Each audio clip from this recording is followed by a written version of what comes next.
Bueno, primero agradecer la invitación a participar del curso.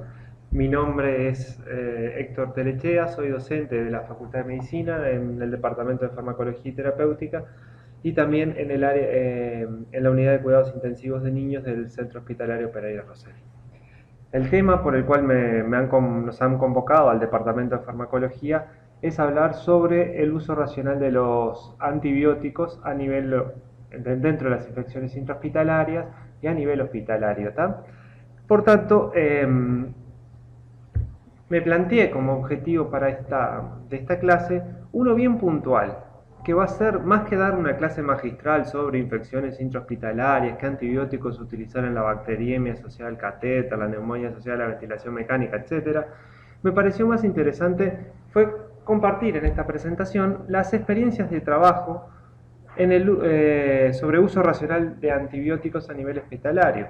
Experiencias experiencias que hemos desarrollado desde el Departamento de Farmacología abordando el problema del uso de los antibióticos a nivel hospitalario. Y les vamos a mostrar dos trabajos, que uno ya ha culminado hace un tiempo y otro que está a punto de culminar, que me parece interesante mostrar la metodología que hemos propuesto para abordar el tema del uso de los antibióticos a nivel hospitalario.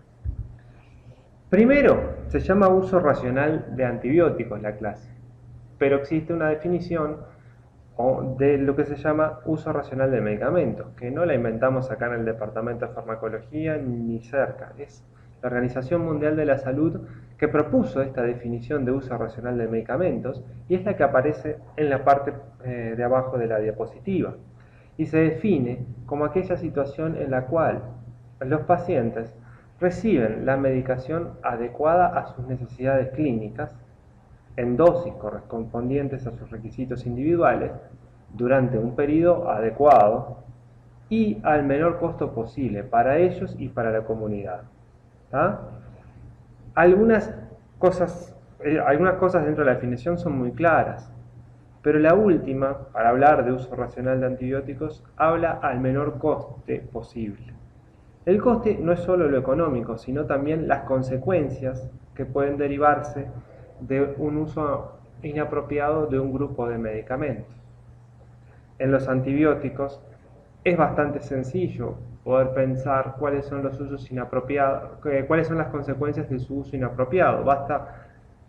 Basta pensar en los problemas habituales que hay en la clínica con respecto a la resistencia antimicrobiana, que se cae de maduro cuál es el principal problema.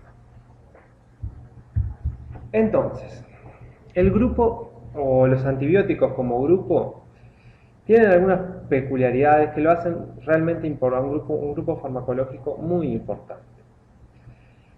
Algunas de ellas, por ejemplo, están tildadas acá en la diapositiva. Una es la frecuencia del uso a nivel hospitalario. Hay distintos estudios que hablan sobre la prevalencia del uso de antibióticos en distintos hospitales y específicamente en distintos sectores dentro de los hospitales, donde los cuales ustedes sabrán que las unidades de cuidados intensivos son los lugares donde con mayor frecuencia se utilizan los antibióticos. Depende de la unidad, las características de los pacientes, pero se estima que puede andar entre el 50 o que puede oscilar entre el 50 al 60% de los pacientes hospitalizados en las unidades de cuidados intensivos que están expuestos a los antibióticos. Eso es principalmente para los adultos.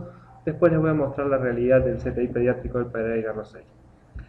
¿Cuáles son los problemas que se derivan del uso inapropiado o del uso irracional de los antibióticos? Una es la resistencia antimicrobiana, ¿no?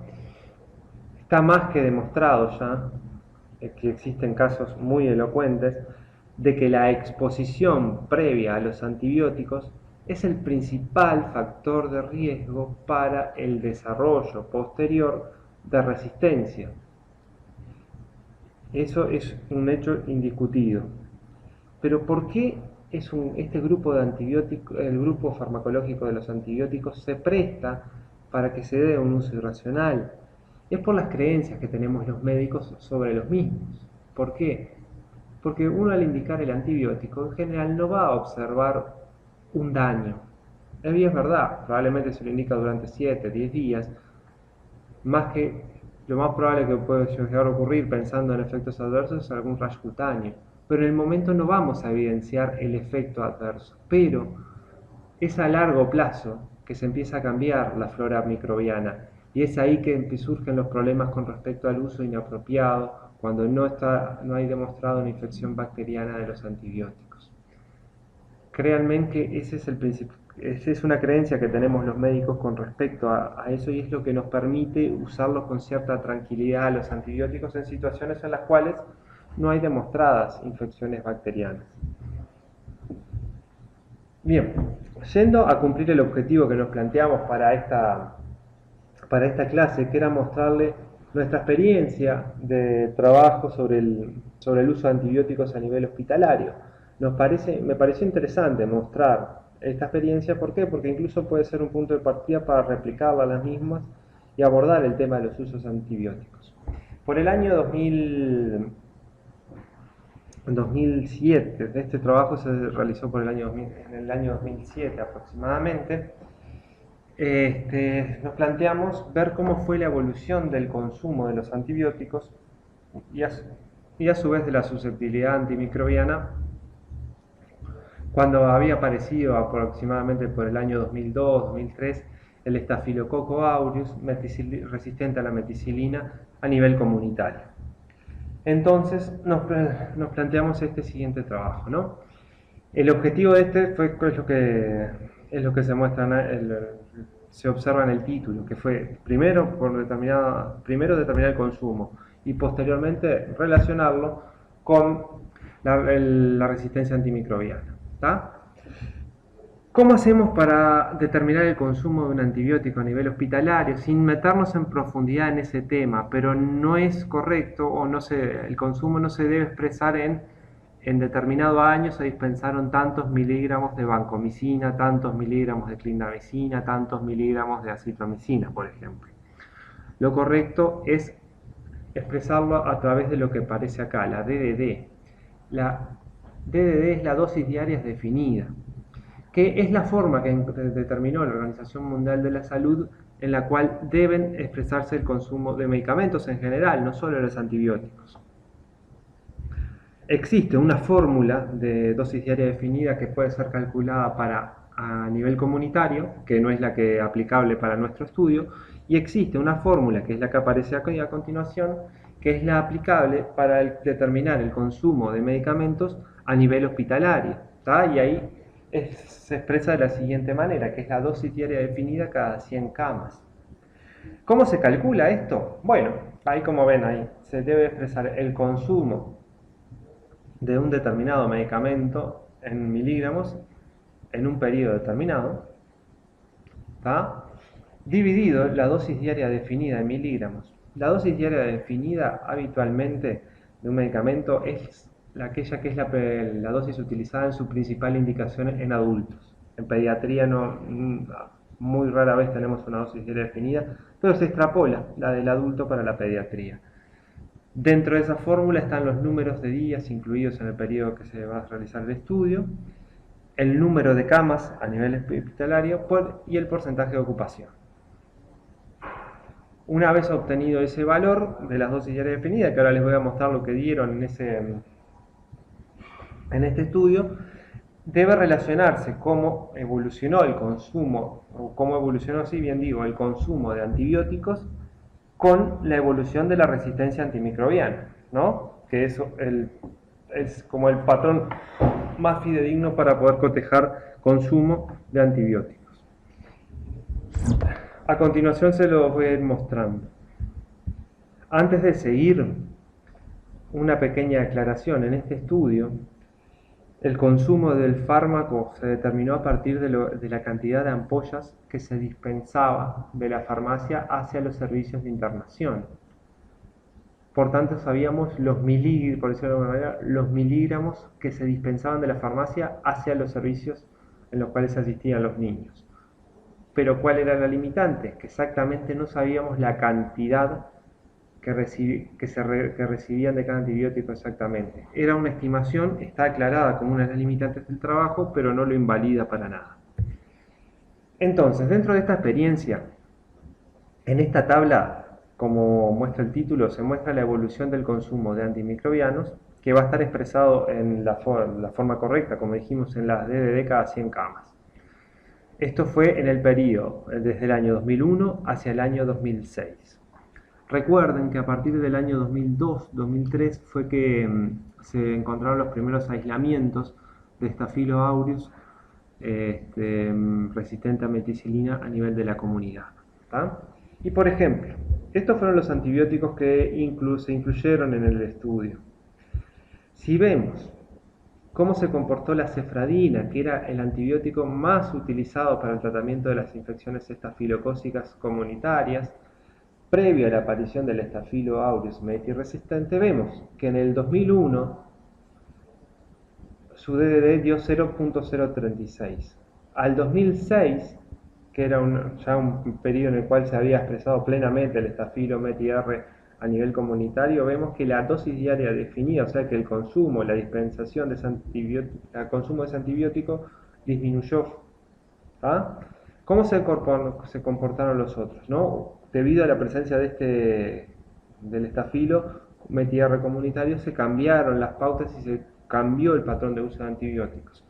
Si nosotros miramos la clindamicina, por ejemplo, en el año 2001, previo a la aparición de este patógeno, era insignificante su dispensación, su uso en pediatría. Pero miren qué interesante, hacia el año 2006, cumpliendo un quinquenio, ¿qué es lo que pasó? Aumentó muy significativamente el uso de clindamicina, ¿no? Verán que porcentualmente aumentó más de un 6000% del 2001 al 2006. Y lo mismo para la vía intravenosa de la clindamicina, aumentó cerca de un 1700% su uso desde el 2006, desde 2001 al 2006. ¿Va? Esta es la forma correcta o es la recomendada para calcular el consumo de antibióticos a nivel hospitalario. ¿Va? Les dejo este es uno de los trabajos que nosotros hemos realizado. Otros de los antibióticos que tuvieron un comportamiento similar a la clindamicina fue el trimestoprim sulfametoxazol, que empezó a usarse ampliamente en el tratamiento de las infecciones estafilocócicas. Y también, debido a las nuevas pautas que han recomendado el uso de ceftriaxona vancomicina, principalmente en las neumonias graves, en las infecciones de piel que pueden ser rápidamente evolutivas o graves, también se disparó concomitantemente la ceftriaxona. Ojo, la ceftriaxona por definición no es útil para el tratamiento del Staphylococcus aureus meticilino resistente, pero igual, en ese periodo 2001-2006 se vio un disparo o un aumento en la dispensación de las ceftriaxonas, ¿no? Bueno, esta fue la forma que nosotros tuvimos para evaluar el consumo de antibióticos. Ahora falta la otra pata, ¿no? Que ¿cuál es? ¿Cómo se comportó la resistencia del Staphylococcus aureus en ese mismo periodo, ¿no? Si vemos, en el año 2001, el Staphylococcus aureus, cómo fue la resistencia a la oxacilina y cómo lo fue en el año 2006. Vemos que en el año 2001 más del 80% de las cepas aisladas de Staphylococcus aureus eran sensibles a la oxacilina. En cambio, en el año 2006 solo el 40% fue sensible a la oxacilina, lo cual nos habla de que obviamente aumentó significativamente el porcentaje de aislamientos resistentes a la meticilina. Después, en los cambios en los otros antibióticos no fueron trascendentes. El que sí fue es ¿no? Y fue el más significativo y fue el que determinó principalmente el cambio en el uso de los antibióticos a partir de la aparición de esta cepa a nivel comunitario. Esta fue nuestra primera experiencia de trabajo. Allá por el año 2006-2007 empezamos a trabajarlo y bueno, lo terminamos publicando en el año 2009, si mal no recuerdo. Ahora, esta experiencia estamos tratando de replicarlas en estos momentos en la unidad de cuidados intensivos de niños del mismo hospital, del Pereira Rosell.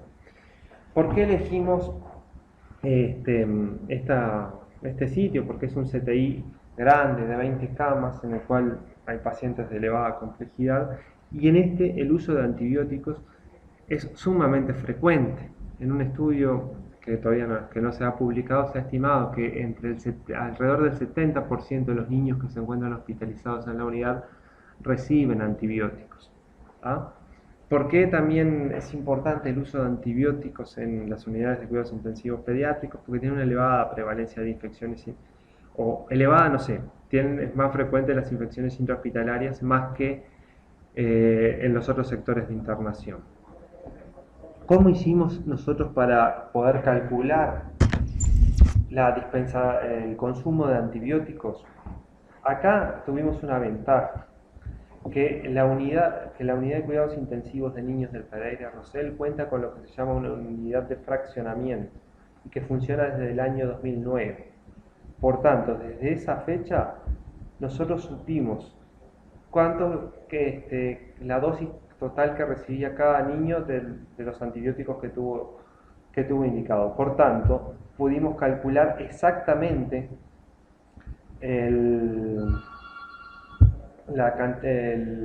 los miligramos que se habían dispensado en ese año para poder aplicarlo en la fórmula de la DDD cada 100 camas, que como si ustedes recordarán, en el numerador llevaba la cantidad de miligramos dispensados en el periodo que se iba a estudiar. Y bueno, nosotros seleccionamos hacer un quinquenio desde el año 2010 al año 2015. Y a continuación les voy a mostrar cómo fue que se comportaron las dosis diarias definidas cada 100 camas en este caso, ¿no? De recordarles que son datos preliminares de consumo, todavía no han sido publicados y todavía no tenemos del todo desarrollados los datos de la resistencia antimicrobiana, si bien tenemos algunos datos preliminares que se los voy a comentar. Si uno mira cómo es el consumo de antibióticos, por ejemplo, para estos antibióticos que seleccionamos, esto lo seleccionamos en conjunto entre médicos que trabajamos en el CTI, junto al químico encargado de la farmacia del Pereira Rosell, para ver cuáles eran los antibióticos que se dispensaban con mayor frecuencia hacia el CTI pediátrico. Ahí vemos algunos ejemplos que son interesantes. Por ejemplo, la vancomicina ha mostrado un aumento sostenido desde 2010 hasta la fecha, ¿no? Teniendo un pico en el 2013, pero posteriormente no volvió a los valores basales que tenía en el 2010, por ejemplo. Un comportamiento muy similar ha tenido el meropen. Existe como una tendencia al aumento de su uso, que también tiene un pico en el año 2013, pero posteriormente desciende, pero no vuelve a los valores iniciales. Con la claritromicina ha sido distinto el comportamiento. Se ha disparado su uso. Si ustedes ven el valor de dosis diaria definida cada 100 camas que se obtuvo en el año 2010, fue de 0.04. ¿Qué es lo que ocurrió posteriormente en el 2015? Bueno, prácticamente aumentó 10 veces. Eso es un dato llamativo y que nos permitiría o que nos permite detectar algunas situaciones de uso de antibióticos que se pueden estar desviando de las recomendaciones. La ceftriaxona también ha tenido un aumento en su uso a nivel del CTI. El ceftazidime básicamente tuvo un aumento inicial para posteriormente empezar a descender en el 2015. Estos datos solos de por sí no significan nada, uno debe cotejarlos con la resistencia antimicrobiana. Nuestros aislamientos más frecuentes en la unidad de cuidados intensivos de niños del Pereira Rosell son los Staphylococcus aureus coagulasa negativa, que ellos se han mantenido estables con respecto al porcentaje de resistencia a los distintos antibióticos, siguen siendo 100% sensibles a la vancomicina. También se podrían utilizar otras opciones terapéuticas porque a veces son sensibles a la clinda, pero bueno, en ese caso está más que justificado el uso de vancomicina. Lo que sí es importante que no ha aumentado el aislamiento de este germen en el periodo 2010-2015. Es más, existe una tendencia al descenso de sus aislamientos. A su vez, otros de los gérmenes que complican habitualmente son los bacilos gram negativos, que pueden ser productores de beta-lactamasa de espectro extendido. Pero algunas observaciones que son interesantes a este respecto. Si bien todavía no tenemos los datos procedentes de microbiología, ya hemos visto que el porcentaje de beta-lactamasa se ha mantenido estable y es más, en los últimos años ha disminuido. Llama la atención en este sentido que una de las opciones terapéuticas, una de las opciones o uno de los antibióticos como el meropenem, que está indicado principalmente para eso, en el tratamiento de las beta-lactamasas de espectro extendido, que a veces son resistentes también a ciprofloxacina y aminoglucósidos, ha tendido o ha tenido un comportamiento al aumento. ¿Tá?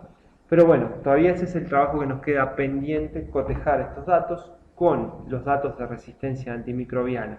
Y también, al tratarse de una unidad de cuidados intensivos, tenemos pensado cotejarlos con cómo se ha comportado la tasa de infecciones intrahospitalarias, que si bien, por ejemplo, de la bacteriemia asociada al uso de catéteres venosos centrales, ha tenido un descenso significativo desde el 2009-2010. En el 2009-2010 la incidencia era cercana a 5 casos cada 1000 días de cateterización.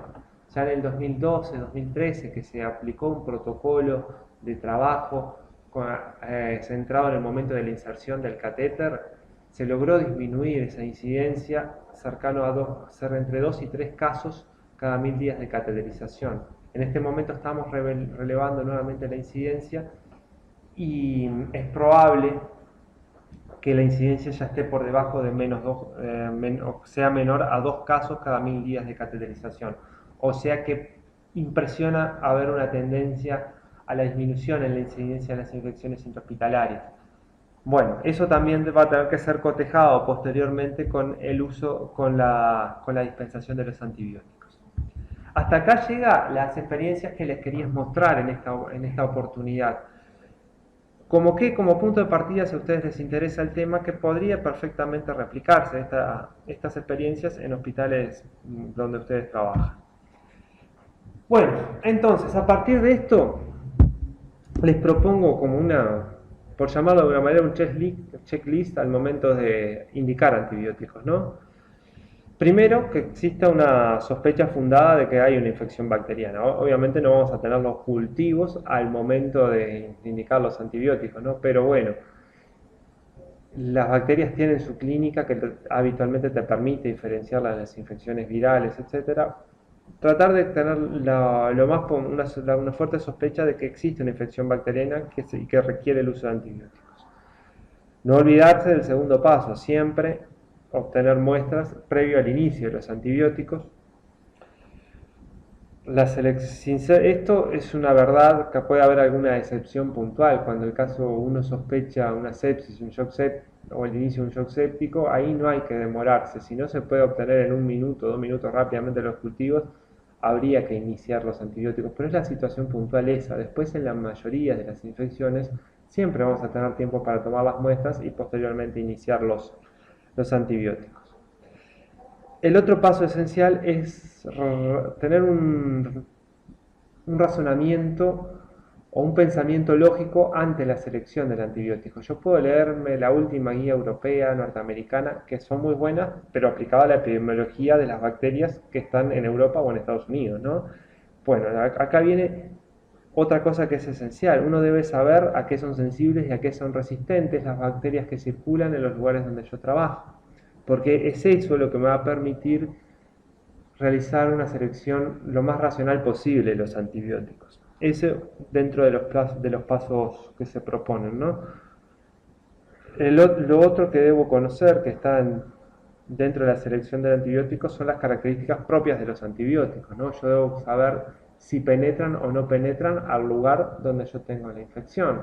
Yo puedo tener una infección en el sistema nervioso central, sí, pero si selecciono los aminoglucósidos va a ser una mala selección, por más que el germen que esté dentro del cráneo sea sensible a los aminoglucósidos. ¿Por qué es una mala elección? Porque no penetran al sistema nervioso central. Pues bueno, yo debo conocer características de los antibióticos que me permitan alcanzar concentraciones a nivel del sitio de la infección. En cuarto lugar, tener lo más rápido posible los resultados de la microbiología.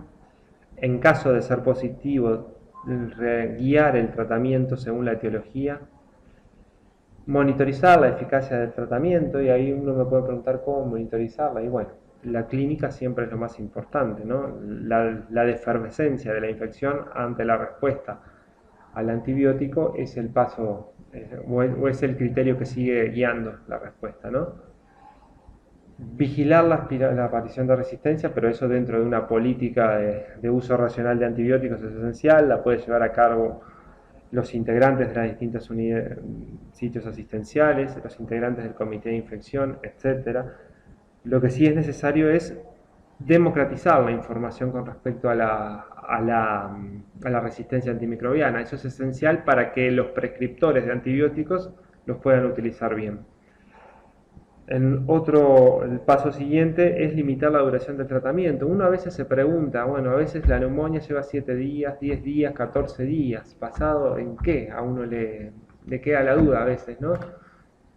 Si se profundiza un poco el tratamiento de las infecciones neumocóxicas, en la neumonía neumocóxica, si se sabe que la vía aérea está esterilizada en 12-24 horas.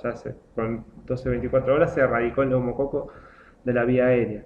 ¿Cuánto de ahí en adelante hay que tratarlos? Y bueno, yo creo que no hay estudios que nos digan, usted trate 5 días o 7 días que la evolución es mejor, o prolongue los 14 días que está demostrado que la evolución sea mejor. Eso es un que queda a criterio. Habitualmente los médicos decimos entre 7 y 10 días, pero no tenemos demasiada evidencia para a favor o en contra de tal duración. Lo otro que es esencial es involucrar al personal médico, al personal de enfermería. En el caso del CTI pediátrico, el personal de enfermería es más importante que el personal médico. ¿Por qué? Porque es la que va a cuidar la vía central, va a manejar correctamente el catéter urinario, va a manejar la aspiración de secreciones traqueales en forma estéril. Y si no están involucradas en la prevención de las infecciones intrahospitalarias, es difícil lograr éxito. Igual que el personal médico. Siempre decimos los que trabajamos en CTI que la incidencia de las infecciones intrahospitalarias, la bacteriemia, la infección urinaria, la neumonía asociada a la ventilación, tiene mucho que ver el personal de enfermería. Y en el desarrollo de resistencia antimicrobiana tenemos que ver mucho los médicos, porque somos los que prescribimos los antibióticos y somos los que lo prescribimos mal. Entonces, es esencial que esté todo el personal sanitario involucrado para tratar de prevenir tanto las infecciones como para lograr el uso racional de los antibióticos. Y bueno, les dejo esto como reflexión final, que la prescripción de antibióticos no debe ser nunca un acto rutinario, sino que debe estar precedida siempre de reflexión antes, durante y después de iniciado el tratamiento. Antes, primero para responderme la pregunta si realmente preciso un antibiótico. Durante, y bueno, tengo que saber cuándo suspenderlo oportunamente. Y después para monitorizar las consecuencias que se pueden derivar del uso de los antibióticos. Por acá estaría finalizando esta instancia que me han invitado y agradecerles por la atención prestada. Muchas gracias.